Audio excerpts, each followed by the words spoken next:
Esse é o período de pré-campanha eleitoral e Rio Claro recebeu o pré-candidato à presidência da República, Guilherme Boulos, do PSOL, que passou aqui pelos nossos estúdios e vai conversar agora conosco para falar sobre esse período e também sobre as propostas aí para o Palácio do Planalto. Primeiro de tudo, Boulos, obrigado por participar aqui conosco e por conversar com a gente sobre essa pré-campanha. Obrigado, Leonardo. Bom dia. Obrigado pela oportunidade do debate. Primeiro de tudo, você é um dos candidatos que mais demonstra a esquerda, pelo menos desses, né, os pré-candidatos que estão aparecendo.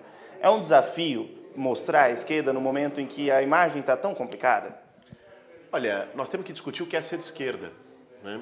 Eu considero ser de esquerda defender igualdade de oportunidades, né? Que ninguém tenha menos espaço ou menos oportunidade que o outro porque nasceu em tal condição, em tal lugar, ou porque tem tal cor da pele, né?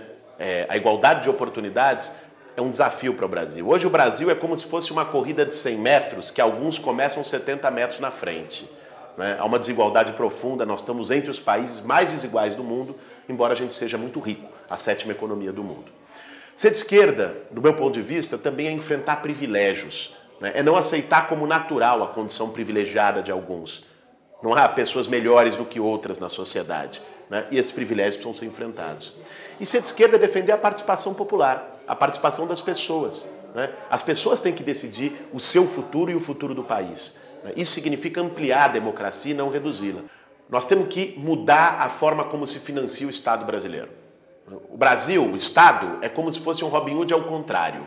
Ele tira dos mais pobres e da classe média por um sistema tributário injusto e dá aos super ricos por juros da dívida pública exorbitantes. É assim que funciona o Brasil hoje. Isso criou um abismo. Saiu um relatório recente da organização britânica Oxfam que os 6 bilionários mais ricos do país têm mais riqueza do que 100 milhões de pessoas. Isso é insano, isso é uma barbárie, precisa ser enfrentado. Como nós vamos enfrentar? Primeiro, regulação do sistema bancário. Banco não pode fazer o que quer. Isso aqui não pode ser um paraíso fiscal que banco não paga imposto, cobra juros exorbitantes, extorque as pessoas, age como agiotagem. Banco precisa ser regulado no Brasil. Nós vamos enfrentar os interesses do banco e dos mercados. Segundo, uma reforma tributária progressiva, né? Os mais ricos têm que aprender a pagar a conta, os super ricos. Hoje quem paga é a classe média e a maioria do povo, né? Ou seja, um exemplo, quem tem um carro paga IPVA, quem tem um jatinho, um helicóptero, um iate não paga nada, né? A tributação no Brasil, não há taxação de grandes fortunas, não há tributação de lucro e dividendo. Com isso, se arrecadaria, né, se estima pelo menos 2% do PIB, 120 bilhões de reais. Daria para criar mais de 2 milhões de novas vagas na universidade pública, daria para investir em educação, em saúde, dobrar o orçamento do SUS. Ou seja, basta enfrentar os interesses do 1% que sempre mandaram por aqui. Essas mudanças, elas são todas bem drásticas, né, Boulos? Elas vão envolver muita gente, muita coisa. Você acredita que, se você chegar até o Palácio do Planalto, vai ser um grande desafio fazer tudo isso acontecer? Porque a gente conhece o sistema político nacional hoje, sabe que para conseguir qualquer tipo de resultado assim é um pouco complicado. Talvez seria um pouco de utopia isso? Deixa eu te falar. Eu encaro política como desafio, não como carreira. Eu acho que, inclusive, a política brasileira está desse jeito porque muita gente encara como carreira. Política não deveria ser carreira, deveria ser desafio e ir atrás das ideias que você acredita. Eu acredito que essas ideias são as melhores para a sociedade brasileira, para a maioria da sociedade brasileira, né?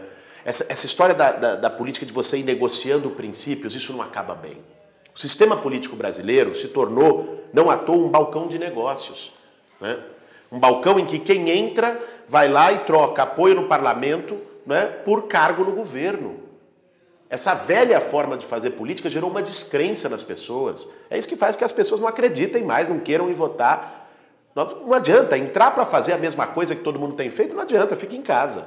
Se nós entramos é para fazer de um jeito diferente, é para ousar fazer diferente. E uma reforma política também está dentro desse parâmetro? Você acredita que também vai ser necessário isso? E quais os principais pontos? Sem dúvida nenhuma, né? A reforma política é essencial para mudar o Brasil. E eu te daria 3 pontos que para nós são chave. Um é aproximar o poder das pessoas. Tem que ter outras formas de decisão, de democracia direta. Plebiscito, referendo, o povo tem que ser escutado, ouvido a partir das questões fundamentais para o país. Segundo ponto, financiamento de campanha. Tem que acabar com essa farra de empresário, de banqueiro poder financiar a campanha eleitoral. Porque a gente sabe como é, eles financiam e quem ganha fica com o rabo preso com quem financiou. E depois o poder público paga muito mais. A gente é que paga a conta. O povo brasileiro que paga a conta. E terceiro e último ponto, tem que enfrentar privilégios. Tem que dar transparência ao Estado brasileiro. O povo tem que saber o que acontece. O povo tem que estar no dia a dia da política, né? Mas para isso a política não pode ser só em corredor e cafezinho. A política tem que ser feita às claras com a sociedade brasileira. Você falou um pouco aí das suas propostas, né, das suas bandeiras, você comentou principalmente da questão econômica. Fora isso, a população se importa e se interessa muito com outros pontos como educação, segurança, saúde e tudo mais. Sucintamente, o que você poderia falar que seria seu ideal para trabalhar? Exato. Vamos lá, vamos tentar. Educação.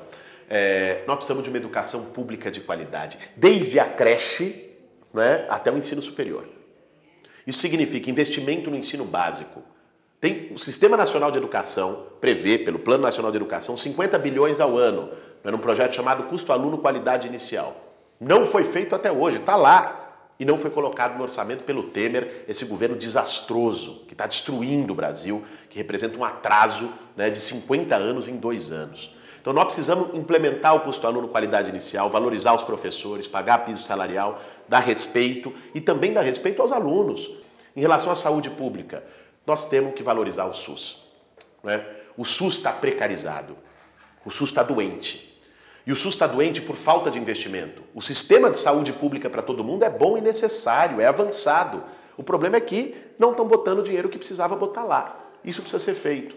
Por último, o tema da segurança. Esse modelo de segurança no Brasil está falido. Esse modelo que nós temos hoje é caro, ineficaz e violento.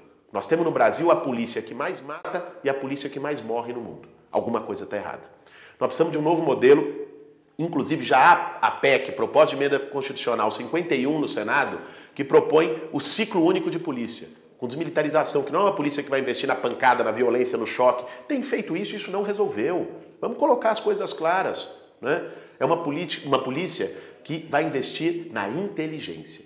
Integrar policiamento ostensivo e preventivo com inteligência, investigação e polícia judiciária. Isso é essencial. Nós temos que combater o tráfico de arma. Os homicídios no Brasil, saiu o Atlas da Violência semana passada, são 30 vezes maiores do que na Europa. Isso é um escândalo, é uma barbárie. Como enfrenta isso? Enfrentando o tráfico de arma, né? Boa parte dos homicídios no Brasil é por munição ilegal e por arma ilegal, tráfico de arma. Não se resolve isso legalizando arma e distribuindo arma para as pessoas, como não resolveu em nenhum lugar do mundo.